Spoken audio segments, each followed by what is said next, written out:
Ok, donc nous allons essayer de continuer toujours l'exercice. Sur la deuxième question qui portait sur le calcul de B chapeau. N'oublions pas que B chapeau ici est considéré comme la consommation autonome, hein. Donc B chapeau est égal à C bar moins H chapeau R bar. Donc si on remplace chaque élément par sa valeur, vous allez remarquer que ici, C bar est égal à 350, moins maintenant, le H chapeau, c'est 0,927 multiplié par R bar. Donc, on a 51,73 comme consommation autonome, hein. Parce que là, c'est la typologie keynésienne, hein. Quand on se dit maintenant, il y a ce qu'on appelle le minimum vital. Et c'est ce minimum vital qui est représenté ici par B. Selon les classiques maintenant, si vous n'avez pas de revenu, vous n'allez pas consommer. Mais selon la typologie keynésienne, même si vous n'avez pas de revenu, l'État doit intervenir en puissant sur son budget pour donner donc des aides aux populations. Donc ça, c'est un peu la typologie keynésienne. Donc ce qui nous permet maintenant d'avoir notre droite de régression. La droite de régression maintenant est donnée par la droite de régression de C en R, donc, est donnée par C égale à AR plus B. Donc, C est égal à 0,927 R plus 51,93. Ça, c'est une droite de régression. On peut l'appeler aussi un modèle, hein, n'est-ce pas, qui nous montre maintenant comment varie la consommation suite à une variation du revenu, hein. Donc, ça, c'était un peu la première question qui était scindée en deux. Donc, qui était scindée en deux, la question sur le H chapeau et la question sur B chapeau. Par la suite, on nous a demandé à la question numéro 2 de calculer maintenant le coefficient, ok, le coefficient de cohésion linéaire, hein, le coefficient, donc c'est de F, hein, je pense bien, ok, le coefficient de corrélation linéaire, hein, le coefficient de corrélation linéaire, de corrélation linéaire, hein. Donc, on va changer après. Le coefficient de corrélation linéaire qu'on note par petit r, hein. Donc, comme vous le savez, le coefficient de corrélation linéaire va mesurer, donc, est-ce qu'il y a une corrélation entre les deux variables, hein, n'est-ce pas? Donc, est-ce que cette corrélation, elle est forte ou bien est-ce que cette corrélation, elle est assez faible, hein? Donc, comment cela s'explique? Donc, nous allons directement mettre la formule. Le petit r, n'est-ce pas, de CR est égal à la convariance sur le produit des écarts types, hein. Donc, on va mettre ça rapidement sur le produit des écarts types. Et que n'oublions pas que les écarts types ne sont rien d'autre que la racine carrée de la variance. Donc, nous pouvons dire, ok, je vais mettre ça au milieu. Allez-y, ok, nous pouvons dire maintenant que le petit r, hein, le petit r, oui, on note ça par petit r, hein, c'est le petit r maintenant de quoi? De grand C, virgule, r, hein, sont les deux variables, hein, est égal à quoi maintenant? C'est égal au quotient de la convariance sur le produit des écarts types, hein.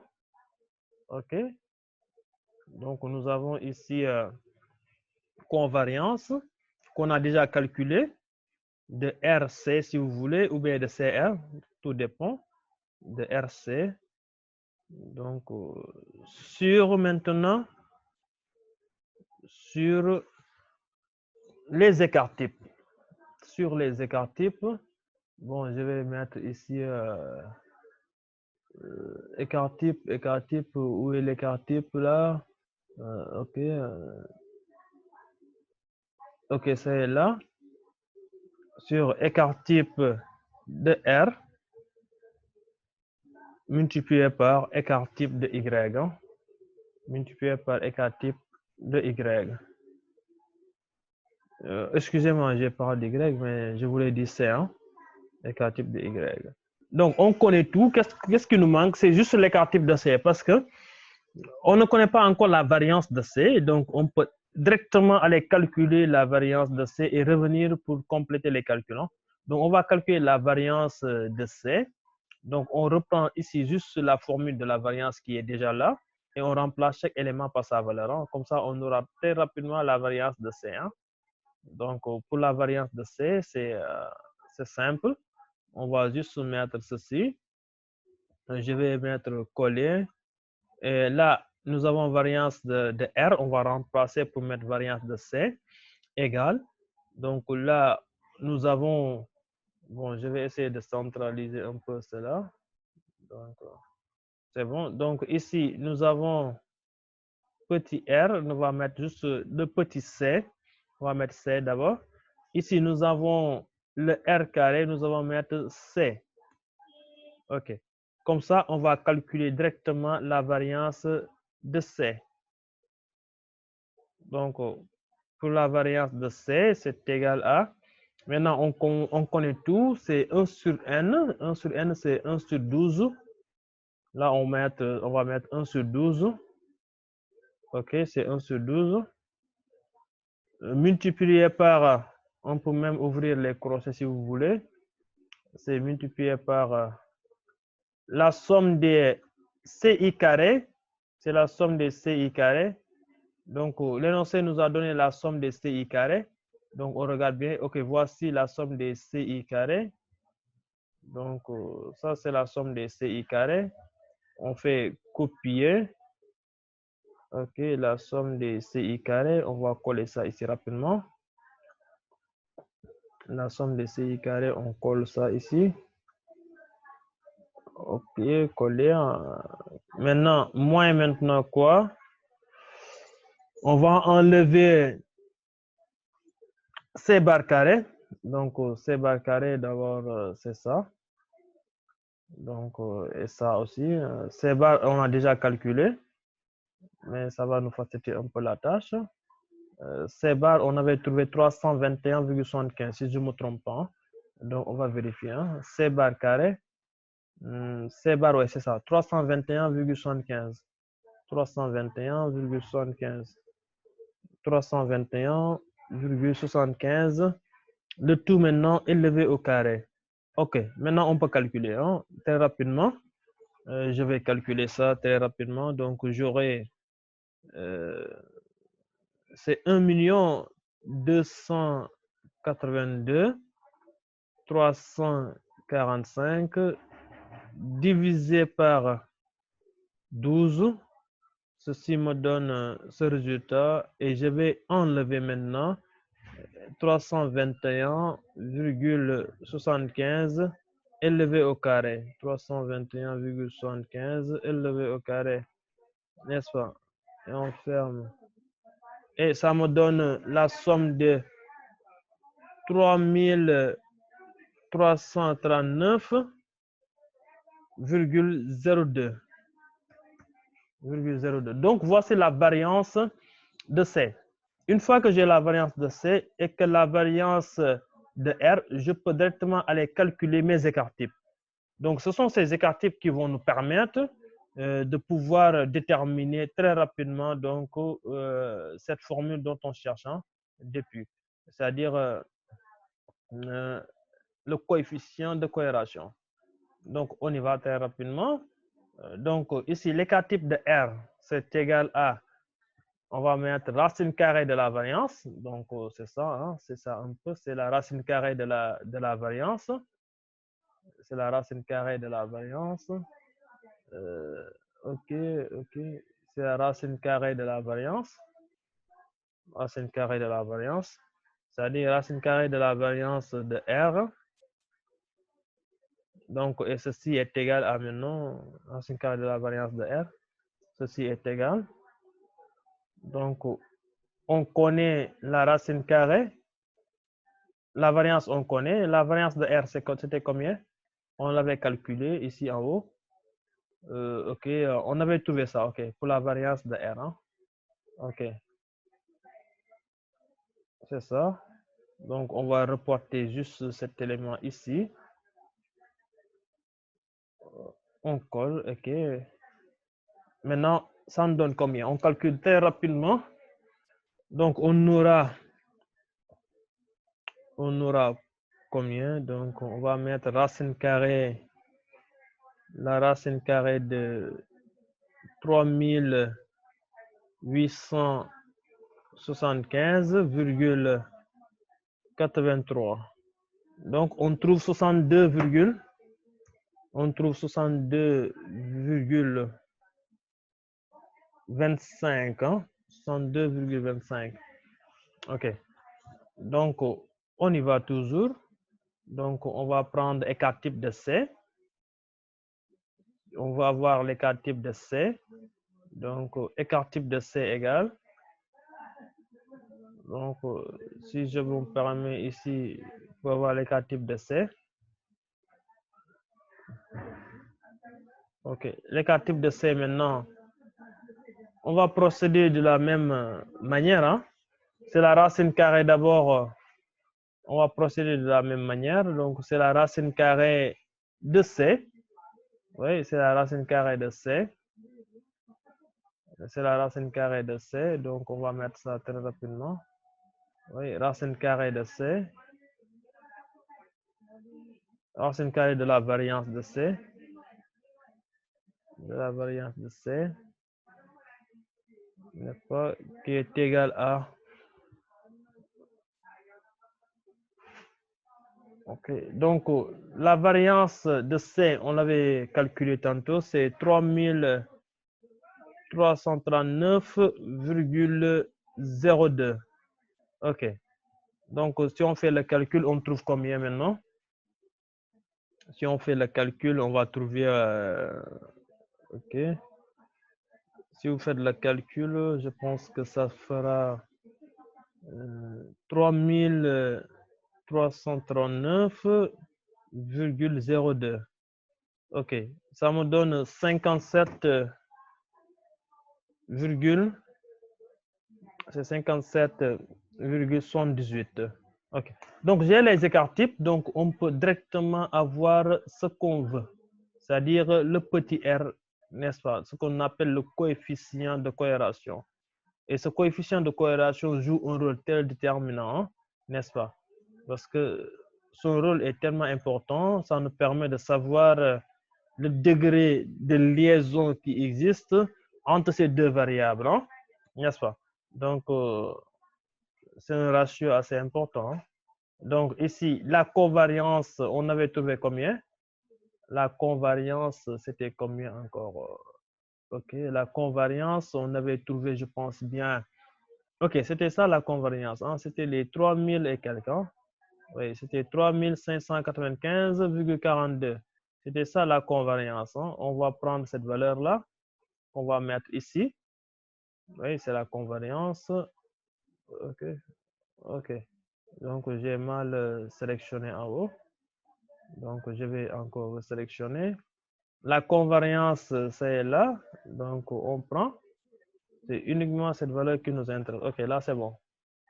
Donc, et là, nous allons reprendre donc cette même valeur ici. OK, et ça nous fera donc, OK, c'est bon maintenant. Ici, on va faire le produit des deux écarts types. C'est 62,25 multiplié par 57,78. Et là, ça vous donne combien? Donc, on peut faire le calcul très rapidement possible. C'est possible de le faire très rapidement. C'est 1956. Donc, j'ai 3595,42 divisé par.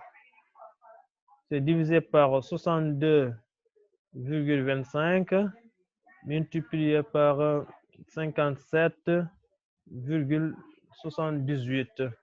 Et là, je ferme les parenthèses et ça me donne 0,99. Donc, pour vous montrer que la relation, elle est trop forte. Là aussi, il ne faudrait pas arrondir à 1. Si vous arrondissez à 1, vous allez fausser carrément donc, les interprétations. Donc, ici, en interprétation, on peut juste dire, OK. En interprétation, nous allons dire ceci très rapidement parce que je ne voudrais pas que la vidéo tire en longueur. Donc, très rapidement, nous allons dire interprétation. Oui, interprétation. Donc, nous allons dire tout simplement que il existe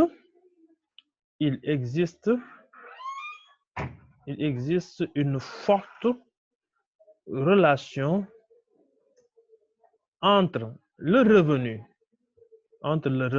R et la consommation des ménages, n'est-ce pas? Donc, la relation elle est trop forte entre la consommation des ménages, n'est-ce pas, et le revenu. Donc, c'est-à-dire, si le revenu augmente, forcément la consommation va augmenter. Hein?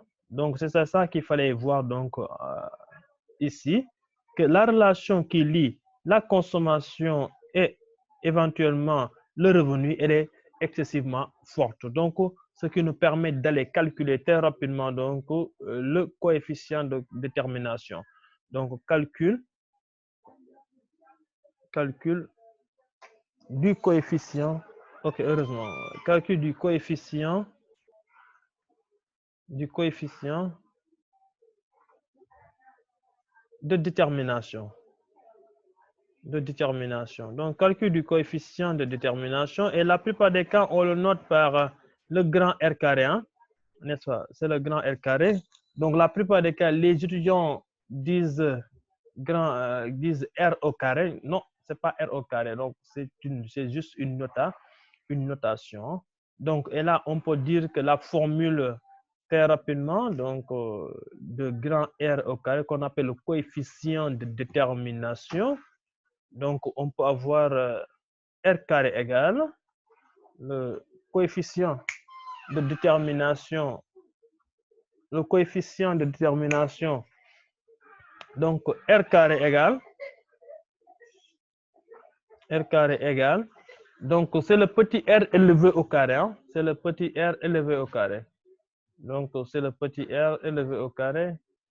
Donc, c'est juste le coefficient de corrélation linéaire qu'on va élever au carré qui va nous donner le coefficient de détermination. Donc, je vais prendre juste ça, copier ici et je vais coller ça ici. Ok, je vais coller ça ici, élevé au carré. Ok, ceci me donne le coefficient de détermination. Donc, si je fais les calculs, bon, nous aurons tout simplement, bon, on va mettre ça très rapidement. Ok, on va mettre ça. Donc, ok, au niveau parenthèse. Le petit r, on vient de trouver 0,99 élevé au carré et ça nous donne combien? Bon, vous avez remarqué que ça, c'est pas compliqué du tout. Donc, ça nous donne combien? 0,99 élevé au carré. 0,99 élevé au carré, donc c'est 0,99. 0,99. Ok, on trouve 0,98. Ok, c'est 0,98. Donc, le grand R carré égale à 0,98. Donc, là aussi, on peut passer directement à l'interprétation de grand R carré, n'est-ce pas, en disant tout simplement ceci, n'est-ce pas? Pour l'interprétation de grand R carré nous permet de savoir est-ce que le modèle qu'on avait en haut, est-ce que ce modèle est significatif, globalement significatif. Hein? Donc, d'après ce résultat, on peut dire que 98% des fluctuations, ça veut dire des changements, n'est-ce pas, de la consommation des ménages, n'est-ce pas, est expliqué, ou bien, bon, on peut, les fluctuations sont expliquées, hein, on peut dire, sont expliquées, ou bien sont les 98% qui sont expliqués, ok, c'est bon. 98% sont expliqués, n'est-ce pas? Une fluctuation, on dit, donc, ok, donc on va dire 98% des fluctuations, n'est-ce pas, des ménages est expliqué par le revenu. Donc, c'est-à-dire à 98%, si la consommation augmente, c'est parce que le revenu a augmenté. Donc, si la consommation a baissé, c'est parce que le revenu a baissé. Donc, à 98%, donc on peut dire que le modèle est, donc on peut dire que le modèle, on peut dire que le modèle est globalement significatif. Que le modèle est globalement significatif. Donc, c'est un peu cela, hein, que le modèle est globalement significatif. Hein. Donc, sont expliqués. Donc, 98% des fluctuations sont expliquées par le revenu. Donc, nous pouvons dire que le modèle est globalement significatif. Maintenant, pour l'estimation, donc, pour ce qui est de l'estimation, donc l'estimation, c'est simple. Hein. Donc, on reprend juste la fonction de consommation, c'est-à-dire la fonction de consommation qu'on avait ici. Ici, on avait une fonction de consommation qu'on avait déjà déterminée. On reprend juste cette fonction de consommation. Bon, là, je ne vais pas corriger ça. Donc, ici, vous avez la fonction de consommation qui est là, n'est-ce pas? Vous avez cette fonction de consommation qui est là. Vous n'avez qu'à remplacer maintenant la fonction de consommation qu'on a ici par l'élément qu'on vous a donné dans l'énoncé. C'est-à-dire, l'énoncé nous a dit que c'est ici le R qui est là, on remplace R par sa valeur. Ici, le revenu est fixé à 400. Donc, si le revenu est fixé à 400, voici la consommation qu'on aura. Donc, C est égal à ceci. Donc, nous allons prendre 0,927 multiplié par 400, n'est-ce pas, ça nous donne 370,8 plus maintenant 51,73. Ok, c'est bon. Donc, ça donne 422,53. Donc, si on fixe, n'est-ce pas, le revenu, voici la consommation. Donc, c'était ça un peu pour cet exercice. C'est pas compliqué du tout, hein, c'est pas compliqué. Donc, ça nous montre la relation qui existe entre deux variables. Hein. Donc, je vous remercie de votre aimable attention. Et là, nous allons passer donc à la probabilité, hein, ce qui permettra donc de pouvoir mieux préparer les évaluations. Donc, on se donne rendez-vous dans quelques minutes pour une nouvelle vidéo. Allez, merci à vous et bon courage.